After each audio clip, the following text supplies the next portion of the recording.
America CIA మాజీ అధికారి భారీ అవినీతికి పాల్పడ్డాడు. ఏకంగా ఇంటినే బంగారు ఖజానాగా మార్చేశాడు.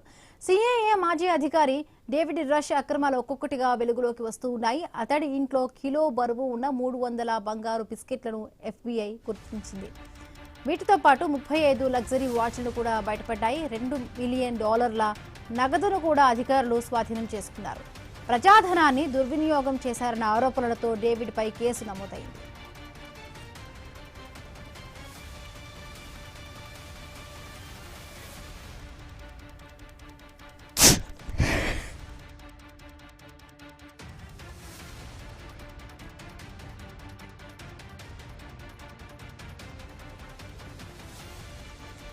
సిఐఏలో విధులు నిర్వహిస్తున్న సమయంలో ఉద్యోగ అవసరాల పేరుతో ప్రభుత్వం నుంచి భారీ మొత్తంలో బంగారం నగదు తీసుకున్నట్లుగా డేవిడ్ రష్ పై ఎఫ్బీఐ ఆరోపణలు చేసింది.